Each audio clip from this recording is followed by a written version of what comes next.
Всем привет! Вы на канале LAN-Game, меня зовут Лукин Дмитрий, и здесь мы будем разговаривать про бизнес и культуру компьютерных клубов. Это бизнес.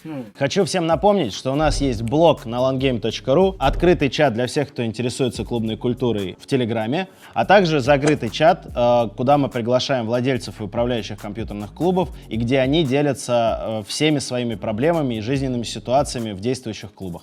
И на Ютубе для начала мы решили выпустить обучающую серию роликов, которая позволит новичкам погрузиться в нашу культуру, да, и изучить подводные камни, с которыми они столкнутся в процессе открытия компьютерного клуба, а также всем действующим владельцам и управляющим компьютерных клубов увеличить свой скилл. И тема первого нашего выпуска будет звучать так: кому подходит бизнес компьютерных клубов? В этом ролике мы хотели бы осветить те моменты, с которыми вы столкнетесь при открытии компьютерного клуба, да, какие сложности вас ждут на этом пути, предостеречь от каких-то заблуждений, которые очень часто с нашим бизнесом ассоциируются, да, и продаются в различных медиа, да, предостеречь вас от каких-то подводных камней, от каких-то, возможно, стереотипов. Все это будет в этом ролике. И самое главное, объяснить вам, что бизнес компьютерных клубов не является простым и требует достаточно тщательной подготовки, а также требует достаточно серьезной квалификации в вашей работе. Почему мы выбрали именно эту тему для первого выпуска? Все очень просто. На самом деле, очень много людей так или иначе имеют достаточно большое количество заблуждений насчет компьютерных клубов. Наша индустрия овеяна мифами, да, связанные с компьютерными клубами в прошлом, переплетаются они с текущими реалиями. В этом ролике хотелось бы поговорить, какие мифы существуют и как на самом деле обстоят дела в нашей индустрии. И самое главное, комплексно обобщить, чтобы люди, заходя в наш бизнес, понимали, с чем они могут столкнуться. Потому что мы в рамках, да, развития нашей клубной культуры и, да, развития нашего бизнеса очень заинтересованы в правильном имидже нашего бизнеса. Потому что мы не хотим, чтобы наша индустрия ассоциировалась с какими-то неправильными проектами с точки зрения там скама, с точки зрения каких-то вещей. Мы хотели бы, чтобы наша индустрия имела такое же право, как любой другой вид бизнеса. Мы открываем бизнес, мы будем делать бабки. Наше видео будет разбито на несколько частей, и в каждой из частей мы постараемся рассказать о тех или иных мифах и заблуждениях, с которыми сталкивается практически каждый человек, открывающий компьютерный клуб. Но перед началом видео хотелось бы вставить небольшой дисклеймер. Если вы хотели открыть компьютерный клуб с детства, если у вас есть свободные деньги, если это ваша мечта и страсть, то мы ни в коем случае никого не отговариваем это делать. В любом случае нужно двигаться к мечте, и это правильно. Но если вдруг ваша игрушка в какой-то момент вам надоест, мы всегда готовы разместить объявление на бирже или выкупить ваш клуб.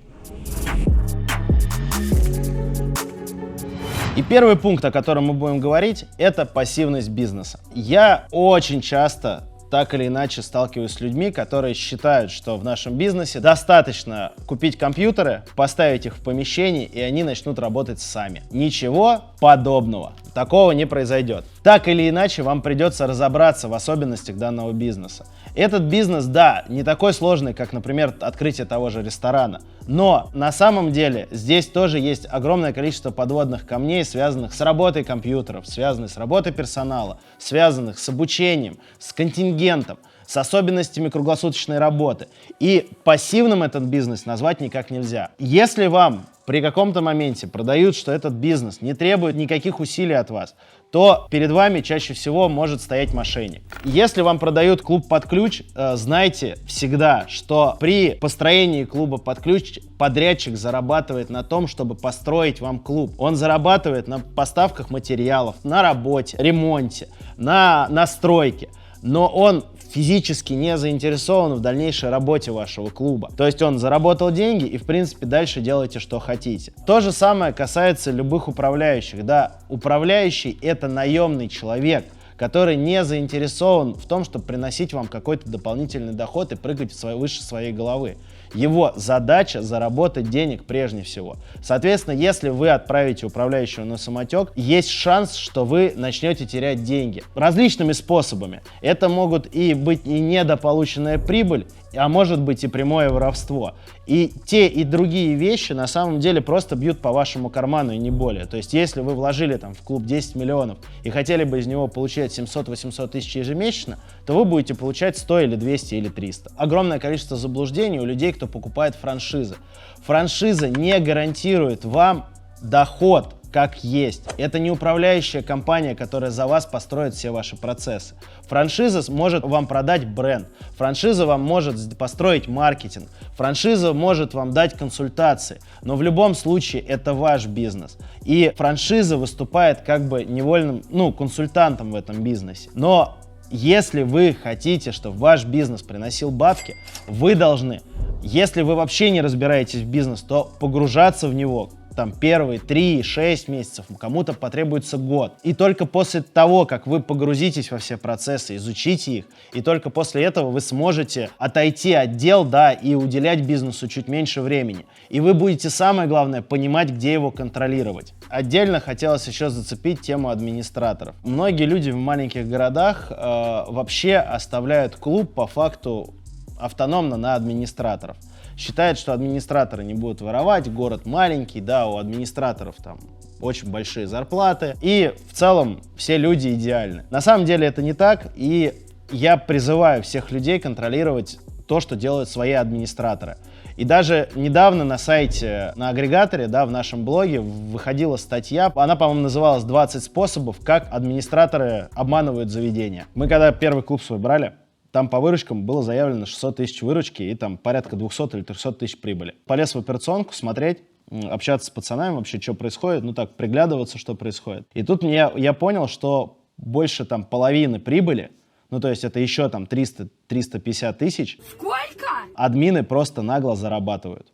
То есть ребята херачили грубо на свой карман, и по итогу у тебя и выручка заведения там уже не 600, а почти миллион. И прибыль у тебя не 200-300 тысяч, а 600-700, извини меня, это уже другие цифры. С этого, собственно, и началась вся история там, с софтом, со всем вот этим вот. Мы начали делать это для того, чтобы вот таких ситуаций у нас не было. Но, за всю нашу историю у нас даже были ситуации, когда администраторы, да, там, каждый раз показывали нам новые и новые возможности по набиванию карманов. Прям реально, то есть ты такой, все, я все закрыл, и на тебе опять какая-то там, какие-нибудь 20-30 тысяч ты находишь. Ты такой, мое почтение. Подводя черту, хотелось бы сказать, что компьютерный клуб, как и любой другой бизнес, не потерпит от вас пассивности. Дойдя до определенной вершины, вы можете на какой-то момент дать себе слабость и не заниматься бизнесом. Но длительная продолжающаяся ваша пассивность, да, как главного двигателя своего бизнеса, приведет к тому, что бизнес начнет падать. И тут всегда нужно соблюдать баланс. Да, взять там на месяц отпуск при сформированной команде вы, наверное, себе можете позволить. Но бросить свой бизнес на год, на два и потом прийти на руины этого бизнеса захочет далеко не каждый. Поэтому решайте сами, думайте сами. Миф номер 2. Компьютерные клубы — это легко. Завез оборудование, поставил, оно начало работу. Ни хрена. Здесь будет несколько подразделов. Давайте начнем, наверное, с самого первого, что это круглосуточный бизнес в большинстве случаев. Круглосуточный бизнес подразумевает то, что разбудить вас или поднять вас на уши можно в любой день недели и в любое время суток. И этому бизнесу будет пофигу. Отмечали вы чье-то день рождения, родился кто-то, умер кто-то. Нет, в этом бизнесе вы будете вовлечены 24/7. В любое время суток может позвонить вам администратор и сказать, что у него что-то случилось. У него может отвалиться интернет, у него может отвалиться электричество, забуриться пьяные гости, которых вам нужно будет успокоить, может сломаться оборудование, может протечь верхний этаж, может затопить канализация, потому что вы можете находиться в подвале.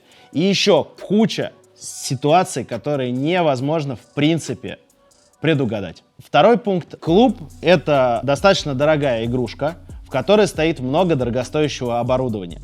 И вы никаким образом покрыть эти риски на текущий момент полностью не можете. Если страхование автомобилей развито у нас достаточно хорошо, сейчас была бы прикольная интеграция про страховую компанию. Застрахуй,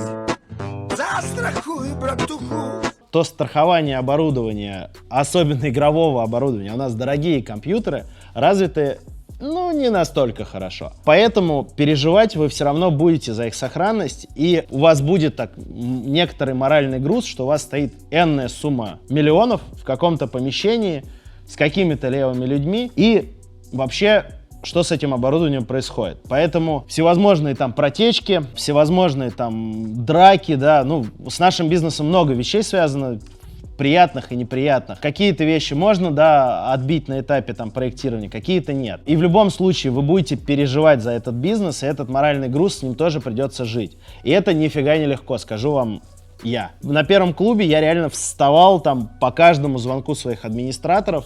Их было, на самом деле, могло быть 3-4 за ночь. Не знаю, у тебя дебош случился, у тебя случилось то, что у тебя там скачок напряжения, вдруг потухли все компы, у тебя, возможно, там отвалился интернет, и все вот эти приколюхи, да, они постоянно давят на тебя морально. Нету периода, когда клуб закрывается, ну, на стоп, и ты можешь за него не переживать.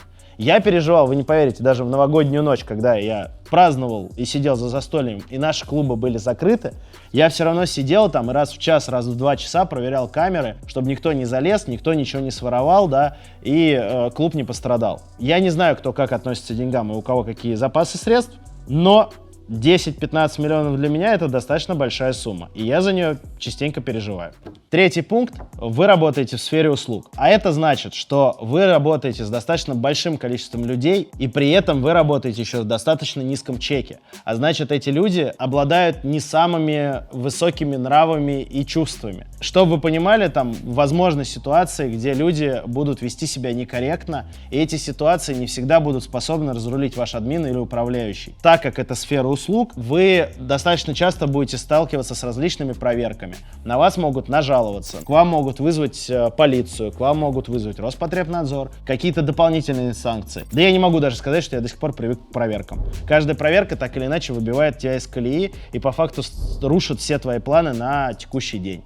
Потому что так или иначе тебе надо приехать с документами, показать эти документы, обсудить, что произошло, как произошло. И благо, если это просто бумажная жалоба. Но если это реально там приход каких-то проверяющих структур, то это реально выбивает тебя на 1, а то и несколько дней из колеи, чтобы решить сложившуюся причину. Потому что в нашей стране по законодательству, скажем так, чаще всего прав потребитель.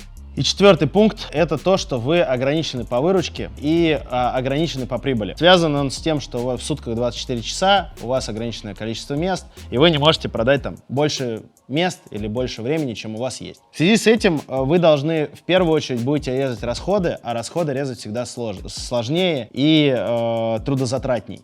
Вы всегда должны находить способы оптимизации своих расходов. Да, вместо там закупки нового оборудования вы должны придумать, как его починить, как его модернизировать. Там у вас вылетела клавиатура, вы должны ее почистить и вернуть в строй. Порезать затраты на электричество, порезать затраты на интернет. Вы всегда должны быть в поиске более оптимальных решений. И все это заставляет вас шевелиться. Ну, если всем кажется, что порезать затраты это достаточно просто, то на самом деле гораздо проще увеличить выручку. Большинство людей говорят о том, что увеличить выручку вдвое можно просто увеличить рекламу вдвое.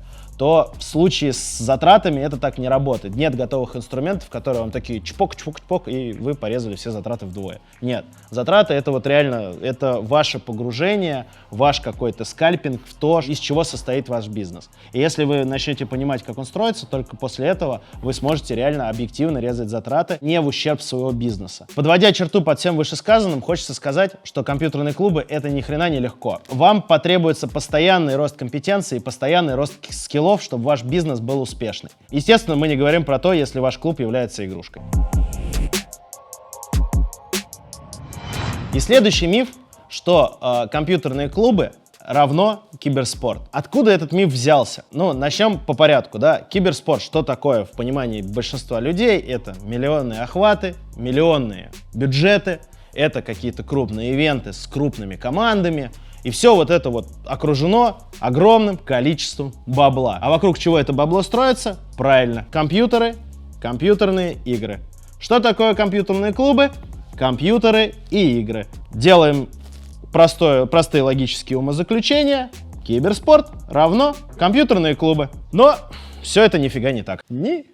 И сейчас объясню, почему все так сложно и неоднозначно с киберспортом. Большинство киберспортивных мероприятий можно рассматривать как маркетинговая деятельность. Пул партнеров дает деньги на то, что проводится какое-то маркетинговое мероприятие, снимаются площадки, приглашаются звезды. Но для всех партнеров они идут туда прежде всего за тем, чтобы инвестировать туда деньги и получить аудиторию. С компьютерными клубами все обстоит примерно то же самое. Компьютерные клубы могут проводить киберспортивные мероприятия в своих локальных там комьюнити, но они не будут получать деньги, да, они будут как раз привлекать какую-то дополнительную аудиторию и повышать ее лояльность. Но заработать с этой аудиторией, к сожалению, не получится.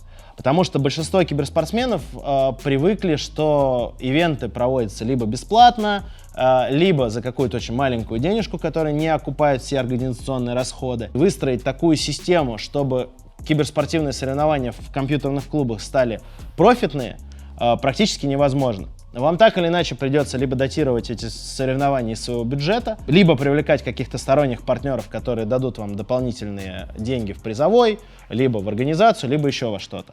То есть клубы могут выступать здесь как площадка, да, к ним пришли, и мы что-то провели на этой площадке. Но клубы ни в коем мере не смогут именно систематически зарабатывать на киберспорте. Потому что если вы даже посмотрите, ну, киберспорт, если есть заработки, от которых все слышат, это уровень тир-1. Ни один клуб, в принципе, не может себе позволить такой уровень, да, и содержать там киберспортивную команду уровня Virtus.pro или там Team Spirit или Gambit. Там бюджеты другие, там бюджеты сравнимые со стоимостью открытия нескольких компьютерных клубов. Да, в свое время, там 10 лет назад, 5 лет назад, очень большое число людей, которые были выходцами из компьютерного клуба, взобрались, да, на вот этот киберспортивный Олимп. И поэтому у молодежи есть какой-то такой вот шлейф, что через компьютерные клубы можно попасть в киберспорт. Но у нас напрочь убита система тир-2, тир-3 соревнований, которая раньше хоть как-то существовала. Сейчас есть уровень тир-1 и большая зияющая пустота. Да, клубы могут на это работать, это длительная работа, но клубы будут в это инвестировать бабки, но никак не забирать оттуда бабки.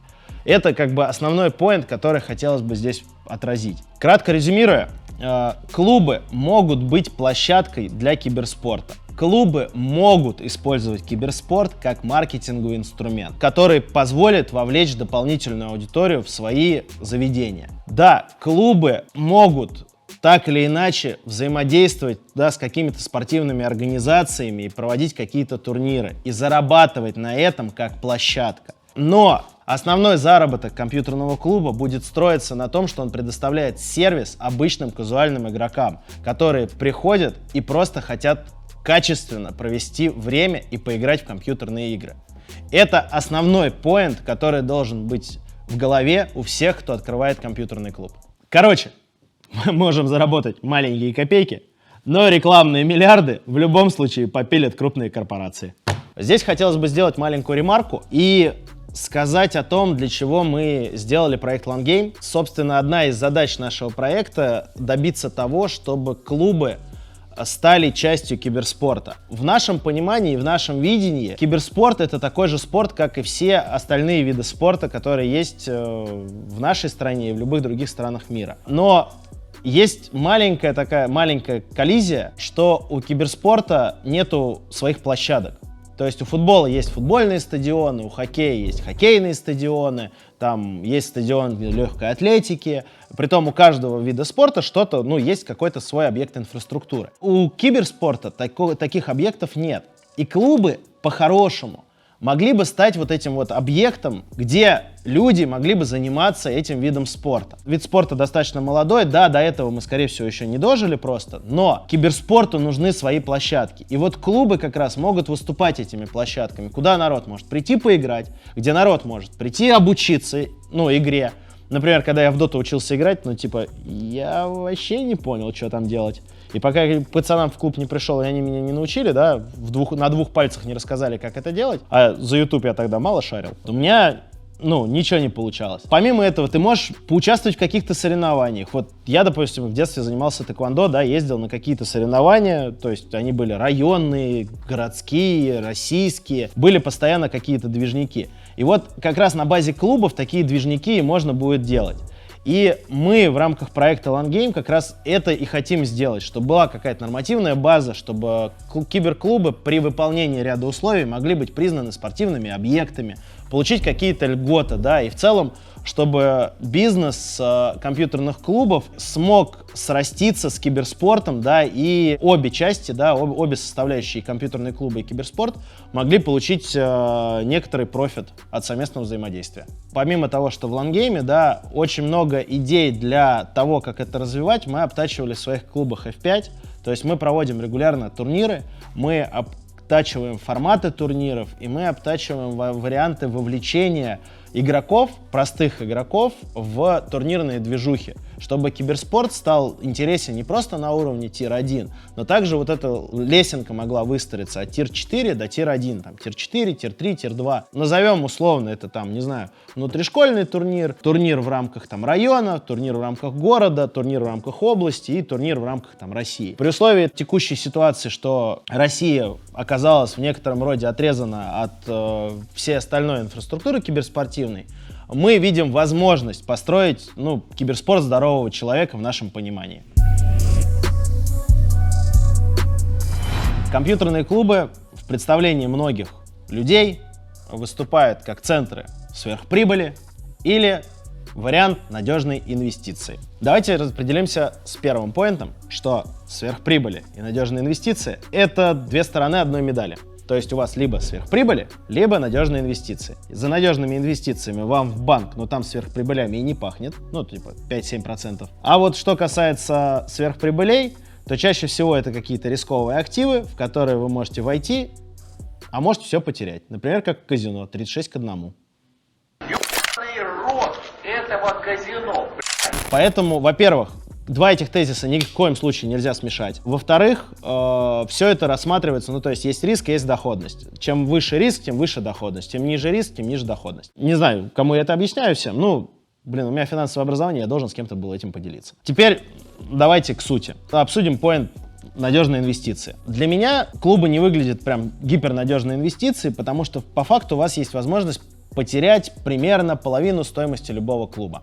Объясню почему. Вкладывая в компьютерный клуб на 40 машин с актуальным железом, которое прослушает от 3 до 5 лет, обойдется примерно от 8 до 10 миллионов рублей. Почему примерно? Вы везде можете сэкономить и всегда. Но сервис правильный и качественный вы дать, скорее всего, не сможете. К вам может прийти человек и сказать, что я открою клуб за 3 миллиона рублей на 40 мест. Но есть ряд факторов, вам не надо ремонтировать помещение, в помещении уже есть вытяжка, в помещении уже есть кондиционеры и все вот это прочее. При каких-то вводных мы откроемся на каком-нибудь бэушном железе, на бэушных стульях. Опция возможна. Но если мы рассматриваем открытие с нуля компьютерного клуба на новых железяках, на новых оборудовании, на новой мебели и под ключ, от 8 до 10 кто как извращаться будет. Возможно, даже при хорошем ремонте это даже будет чек 13-14 миллионов. Из этих денег половина почти идет на какие-то инфраструктурные вещи, типа вентиляции, кондиционирования, ремонта. То есть вещи, которые вы ставите и тратите на них денег, но забрать вы их, скорее всего, не сможете. Поэтому половина ваших инвестиций, считайте, уходит, в бетон. Жить без них теоретически можно, но, опять же, уровень сервиса при этом будет никакущий. И, скорее всего, при открытии заведения выше уровнем рядом с вами вы просто не сможете выдержать конкуренцию. Еще один момент, на который стоит уделить внимание, это то, что компьютерные клубы — это не совсем ликвидная инвестиция. Одно дело, вы инвестируете деньги в какие-нибудь акции, облигации, не знаю, куда-то такое, что можно быстро слить. Здесь это не акция того же Амазона или Теслы, которые вы за 1 секунду продали. Здесь это все-таки инвестиции в конкретную локацию, достаточно большие инвестиции, то есть никто не может прийти и у вас купить половину этого клуба или четверть клуба, или 10-ю часть клуба с теми деньгами, которые есть. У вас большие инвестиции, зарытые в конкретную локацию, и, соответственно, пул потенциальных покупателей вашего бизнеса сокращается. И тут работает простое правило: чем дешевле ты будешь выставлять, тем быстрее его купят. Соответственно, за рыночную стоимость, и реальные инвестиции, которые вы зарыли в этот объект, чаще всего продать вы просто этот бизнес не сможете, если он не генерит какие-то сверхприбыли. Дальше разберем поинт про сверхприбыли. То есть, с одной стороны, про надежные инвестиции мы поговорили. Сейчас поговорим про сверхприбыли в компьютерных клубах. Почему сверхприбыли здесь чаще всего невозможно? Все очень просто. У вас есть компьютерный клуб, в нем 40 мест. Если мы начали разбирать этот пример, то его и продолжим разбирать. Вы эти 40 мест сдаете по 100 рублей час, и ночь у вас стоит, предположим, 500 рублей. Соответственно, получая и агрегируя эти цифры, вы получаете, что среднестатистический клуб, работая 24/7, один месяц может заработать 2 400 рублей. 2 миллиона 400 тысяч. Что происходит дальше? Дальше происходит более сложная математика, в том плане, что вы не продаете час по 100 рублей. Средняя эффективная стоимость часа в компьютерном клубе будет составлять от 60 до 70 рублей. В зависимости от того, какие акции у вас есть, какая бонусная программа у вас действует. Но вот по опыту моему, примерно 30% с часа у вас срезается. Помимо этого, ночь также будет стоить дешевле. При таких вводных, имея 100% загрузку, вы уже получаете не 2 400, а 1 700 000. Дальше набрасываем момент, что 100% загрузки в компьютерных клубах физически быть не может. У вас есть утро, у вас есть ночь, у вас есть циклы, жизненные циклы любого человека. То есть человек не готов 24/7 у вас сидеть. Есть люди, большинство людей все-таки живут стандартной своей жизнью и готовы тратить время на развлечения, в основном вечерами. Они не готовы у вас сидеть всю ночь. Утром чаще всего у большинства людей есть какие-то дела, например, школа, учеба, институт, работа, у кого что. И в утренние часы чаще всего есть просадка. И реальная загрузка компьютерного клуба — это порядка 35-40%. В хороших случаях это 50-55%, но ни в коем случае не 100%. Имея эти вводные, средняя выручка компьютерного клуба непосредственно с компов составляет порядка 800-900 тысяч рублей. И дальше, чтобы посчитать прибыль, вы из этого вычитаете фот, аренду и вот все прочее. И, соответственно, получаете уровень прибыли. Хорошая прибыльность компьютерного клуба, это порядка 30, возможно, 50% годовых, если вы прям будете стараться и качественно делать свою работу. Соответственно, чтобы вы понимали, прибыль в таких условиях вы начнете получать через 2-3 года. Первые 2-3 года вы будете просто работать на окупаемость тех инвестиций, которые вы уже сделали. При этом, вспоминая предыдущий поинт, железо вам придется менять через 3-5 лет, в зависимости от того, как вы открылись. И, соответственно, это новые какие-то инвестиции, которые вам придется снова потратить. Поэтому сверхприбыли здесь ждать не приходится. Да, заработать на этом бизнесе можно. Можете убедиться это на моем примере. Но заработать каких-то баснословных денег здесь, к сожалению, не получится. И поэтому, когда вам кто-то рассказывает, что он может заработать на этом бизнесе 200-300% годовых, я бы на вашем месте таких людей начал бы сторониться. Подводя черту, хочется сказать, что компьютерные клубы — это капиталоемкий и долгосрочный бизнес. Он не предполагает наличие сверхприбыли в моменте и будет требовать от вас достаточно большой работы, прежде чем клуб станет надежной инвестицией. Соответственно, если вы планируете инвестировать деньги и забыть о них, и получать просто дивиденды, нет, это бизнес не про это. Это бизнес про работу. Соответственно, если вы работаете, то все возможно. Опять работа? Если работа не проводится, значит, извините, но, скорее всего, деньги будут потеряны. Следующую группу хотелось бы объединить под одним, наверное, названием. Это мифы об альтернативных источниках заработка компьютерных клубов. Первый из них — это халява в том или ином виде, которая может прийти в компьютерный клуб. Самые прикольные вещи, которых я слышал, это приходит человек, открывающий компьютерный клуб какому-нибудь бренду. Чуваки, я открываю компьютерный клуб, а давайте вы мне все бесплатно насыпите. Такой типа 2060 видюх или 3060 видюх, от поколения зависит, говорит. Видюхи, процессоры, говорит, все должны насыпать. А жареных гвоздей не хочешь? Притом, я помню, это даже в NVIDIA приходили, так говорили. Это нифига не так. На самом деле, компьютерные клубы, не могут сгенерить что-то для таких брендов, которые привыкли инвестировать в рекламу достаточно много денег. Клубы не являются для них как таковой рекламной площадкой. Соответственно, про 100% халяву здесь можно забыть. Да, это могут быть разовые истории, собственно, откуда эти байки и берутся, что какие-то крупные площадки что-то получили бесплатно, девайсы, неважно, компьютеры, еще как-то. Но на поверку большая часть этих слухов оказывается неправдой. И за все платят. Соответственно, не надо думать о том, что, открывая компьютерный клуб, вы сможете прийти к какому-то вендору или какому-то дистрибьютору и сказать, что, чуваки, вот, у нас компьютерный клуб, дайте нам бабла. Нет, никто вам его не даст. Соответственно, любые там программы поддержки чаще всего строятся в том, что у вас будет, может быть, какая-то расширенная гарантия, у вас может быть какие-то серьезные скидки, да, там на ту же мебель скидки доходят до 50%, если вы покупаете игровые кресла, да, там, или столы. На периферию могут быть скидки. Это скидки. Например, на те же видеокарты и материнские платы скидок чаще всего никто не дает. Единственное, что вы можете, это купи там 10 материнских плат и получи там 10 мышек в подарок. При том, чтобы вы понимали, мышки будут не самого высокого качества, потому что маржинальность продажи видеокарты или там, процессоров или материнских плат не позволяет просто делать там подарки уровня того, что вам запилили топовый сет девайсов в комплекте с одной видеокартой. Ну, не бывает сказок в этом мире. Отдельно стоит сказать о турнирах. Да, турниры поддерживают различные вендоры. Мы в рамках F5 проводили турниры с поддержкой вендоров. Я знаю еще ряд людей, кто пользуется поддержкой, да, тех или иных партнеров. Да, эта история может быть, и вендор реально может выделить деньги, либо продукцию, либо как-то медийно поддержать ваши турниры.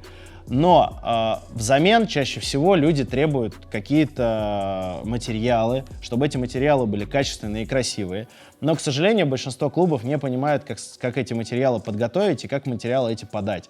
Соответственно, они считают, что вот раз клуб, вендор или там какой-то партнер что-то выделил, значит, он априори будет это выделять. Нет.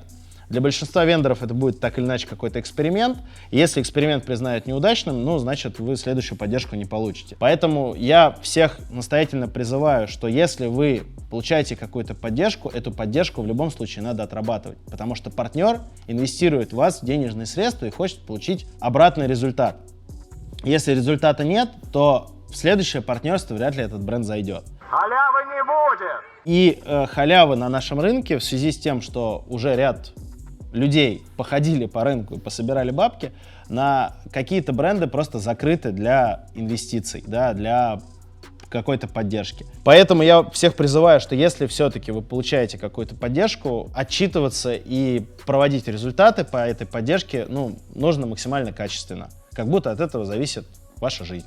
Отдельно стоит поговорить о майнинге. На самом деле сейчас, вот конкретно в этот момент, когда пишется это видео, майнинг не является самым актуальным, наверное, способом заработка, потому что курсы упали, там все, крипта где-то на дне и так далее. Вы хакер? Нет, я работаю в криптовалюте. Но стоит об этом сказать, потому что уже было 2 или 3 волны майнинга, когда компьютерные клубы считали, что это прям золотая жила, что на ней можно заработать, и компьютерные клубы открывались по принципу не найдем пользователей, так хотя бы намайним денег. В реальности компьютерного клуба майнинга хватает на то, чтобы окупить электричество и, возможно, там какие-то затраты на персонал, не более. То есть по факту, занимаясь майнингом, клуб заработает кратно меньше, чем занимаясь основной деятельностью. При этом вы будете гробить свое оборудование, вы будете гробить там свои залы. Для того, чтобы сделать майнинг-ферму, вы сделали кучу лишних затрат. Соответственно, превращать свой клуб в майнинг-ферму я никому не рекомендую. Да, можно попробовать на хаях заработать на майнинге. Но это не должно быть вашим основным бизнесом. Потому что для основного бизнеса, есть криптофермы, вот эта вся история, где люди профессионально работают на эффективность, да, на то, чтобы там у них и электроэнергия стоит дешево, и все вот эти слагаемые, из которых складывается доход на майнинг, там кратно меньше. Поэтому клуб должен оставаться клубом и зарабатывать на пользователях. Также часто в бизнес-планах вносят там киберспортивные мероприятия, корпоративные мероприятия. Даже, упаси Боже, я видел долю от призовых своей киберспортивной команды. При этом, в прикол киберспортивной команды у клуба не было, и инвестиций на нее не было, но доля в призовых была. Шарите. Эти доходы нерегулярны, и вы не можете их прогнозировать. В связи с этим, включение их в бизнес-план так или иначе исказит вашу бизнес-модель. Аксиома компьютерного клуба. Запомните, у компьютерного клуба есть 2 источника дохода. Это аренда компьютерных мест и еда.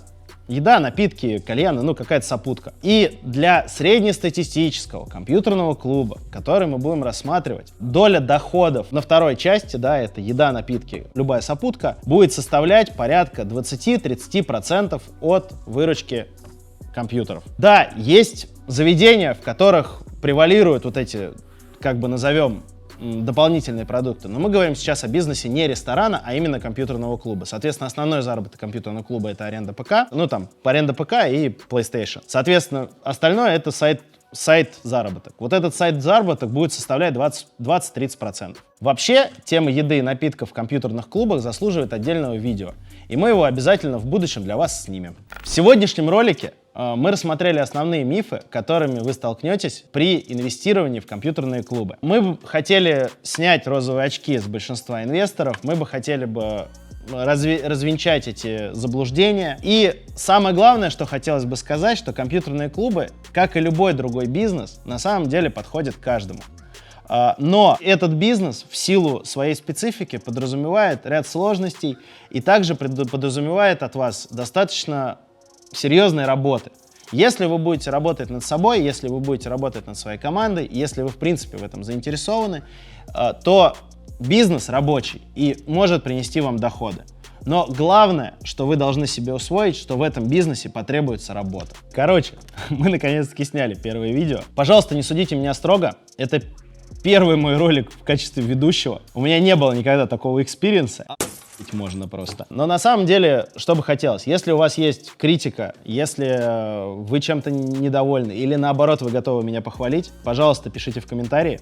Нам все-таки нужны комментарии. Также у нас есть YouTube-канал. Советую на него подписаться, потому что контент мы все-таки будем выпускать, и мы будем стараться делать его максимально полезным. Также очень настоятельно прошу подписаться на наш чат открытый LAN-Game. Там регулярно меня можно встретить, я там часто общаюсь, часто делюсь мыслями, поэтому welcome. Ну и вообще хотелось бы как итог подвести черту, что в первом ролике была задача ответить на вопрос, кому подходит бизнес компьютерных клубов, и я надеюсь, я с этой задачей справился.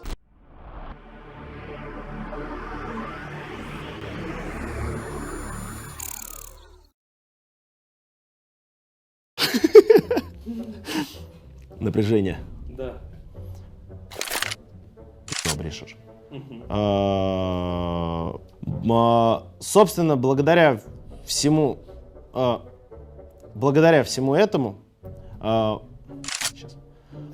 мы очень много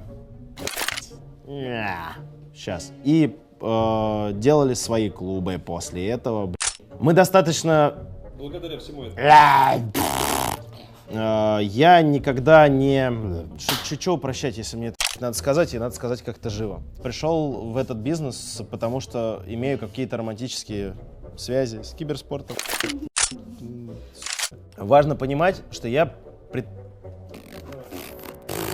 О, да, все, мне нравится. Все, давай, погнали. Мир не такой уж солнечный и приветливый. Это очень опасное, жесткое место. Есть достаточно много инструментов по воровству. Будем прям воровство? Ладно, окей, давай по-другому. Самое главное, это приносит общую пользу всей индустрии. Так, ладно. У меня не было никогда такого экспириенса. Просто ощущение. У меня тут светит два света.